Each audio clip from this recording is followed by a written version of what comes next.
makes you faster, stronger, and better, then why is it such a big deal? I mean, who wouldn't want to be like Superman? Yeah, but Superman didn't get his power from a syringe, Raf. Unless kryptonite is a banned substance I missed in the Woda rulebook. Nah, Krypton's cool, but caffeine is mine. Get your frag if you get a bucket of it. Actually, the legal limit for caffeine in competitions was removed in 2004. But trust me, nobody's winning gold by tugging espresso shots. Unless it's a stay awake for 72 hours marathon.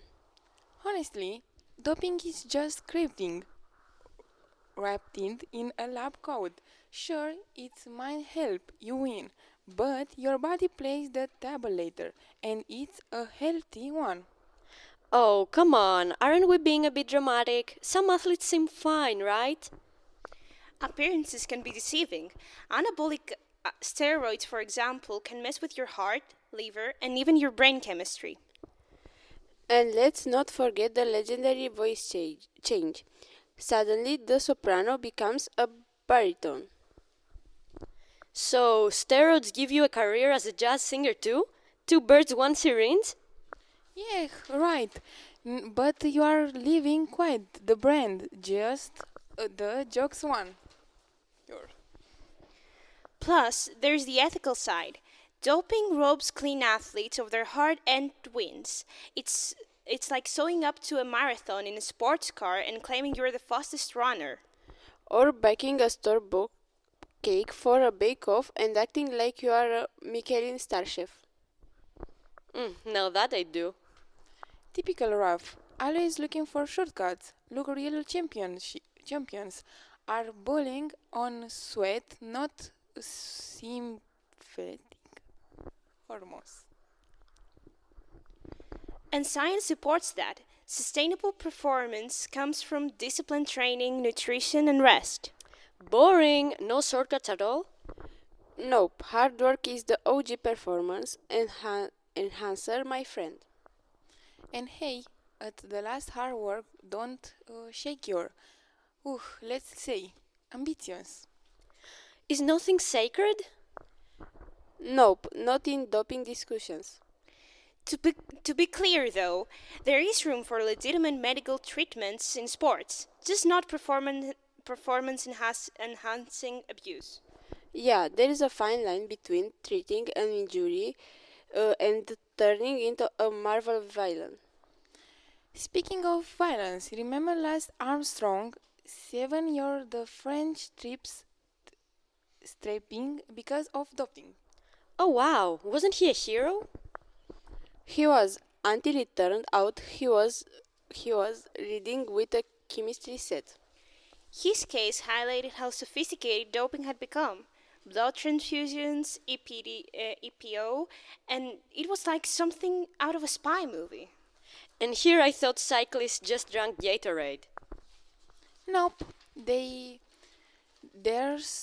been Jones in the 1988 Olympics break the world record in the um, 100 meter speed only to get disqualification of steroids. That must be awkward at the medal ceremony.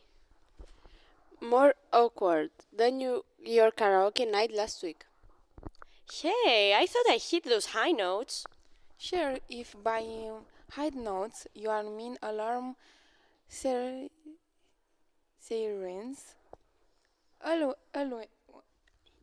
Anyway, the point is that doping cheers up you. It's never favorable ending. And it's not just the big names. Even amateur athletes can get caught up in it, thinking it's the only way to compete. Fun fact, did you know a Russian athlete once tested positive for a heart medication meant for horses? What, were they training for a derby? No, but it's also how desperate some people get. Exactly, and it's not just about winning, it's about legacy. Look at Usain Bolt. Clean, fast, and still a legend. And don't forget Michelin Fed. More gold and a pair stairs. Yes.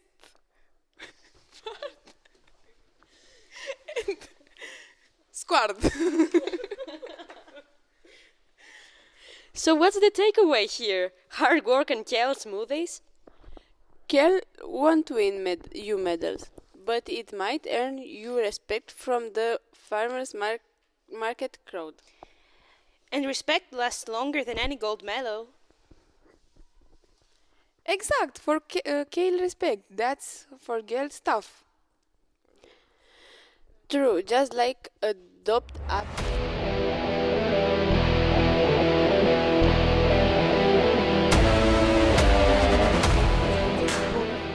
Where we'll be diving into the inspiring journey of the Paralympic Games, its origins, milestone, and the athletes who have redefined sporting excellence. I'm Nick, and today I'm joined by Sophia, Anna, David, and Odysseus. Let's kick things off with an overview of the history of sports for athletes with disabilities. Sports for individuals with disabilities have existed for over a century, but their widespread development began after World War II. Initially, the aim was to aid war veterans and civilians with wartime injuries, helping them rebuild their lives through rehabilitation. The real turning point came in 1944 when Dr. Ludwig Guttmann established the Spinal Injury Center at Stoke Mandeville Hospital in Great Britain. Guttmann, recognizing the therapeutic power of sports, created a foundation for what would eventually become the Paralympic Games. On the 29th of July 1948, on the very same day, the London 1948 Olympic Games opened, Dr. Guttmann organized the first competition for wheelchair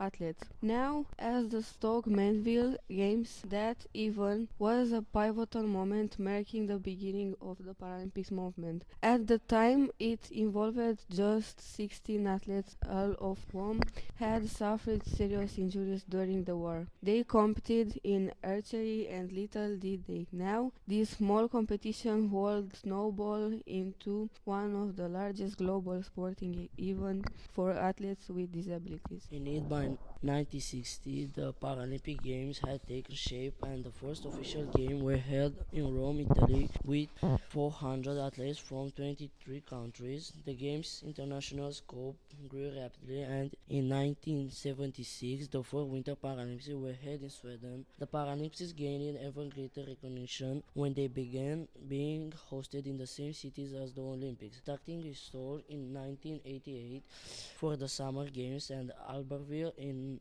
1992 for the Winter Games. This agreement between the International Paralympic Committee and the International Olympic Committee helped elevate the status of the Paralympics on the global stage. As the Paralympic expanded, so did the movement. In 1964, the International Sport Organization for the Disabled, or ISOD, was established. It created opportunities for athletes with disabilities not included in the original games, such as amputees, individuals with cerebral palsy, and those with visual impairments. This was a significant step forward as it emphasized inclusion, ensuring that more athletes had the chance to participate.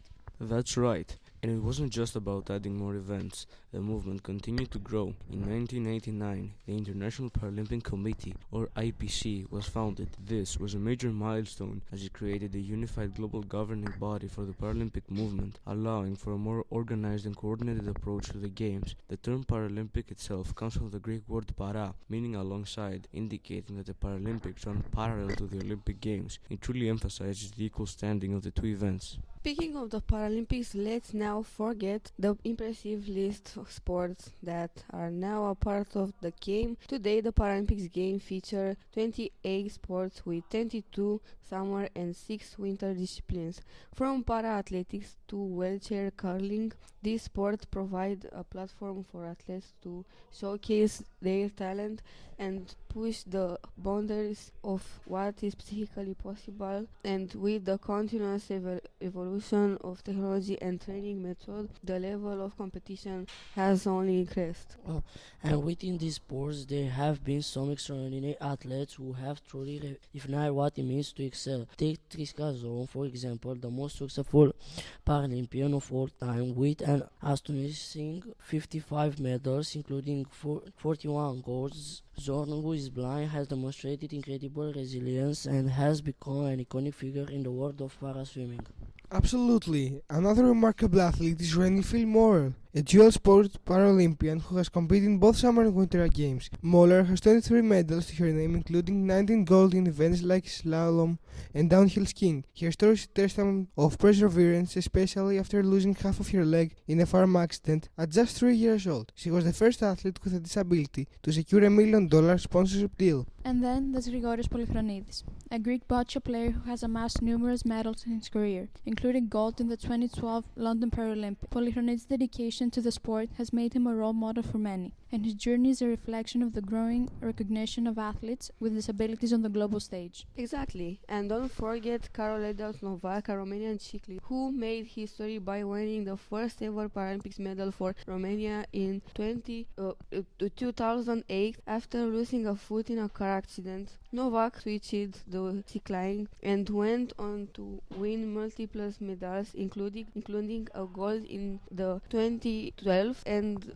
London Games. His story also reflects the transformative power of sport and barriers athletes with disabilities break through every time they Incredible stories of determination and triumph. But what really ties all of these athletes together is the Paralympic symbol, which is a powerful representation of the movement. Three elements of the agate, red, blue and green, symbolize motion and they encircle a central point. The symbol speaks to the values of courage, determination, inspiration and equality, constantly reminding us of the athletes' resilience as they strive for excellence. It's clear that the Paralympic Games have come a long way from their humble beginnings. From Dr. Gatzman's fair competition to the incredible athletes who celebrate today, the Games have evolved into a symbol of courage, determination and equality. We hope this podcast has inspired you to learn more about the Paralympic movement.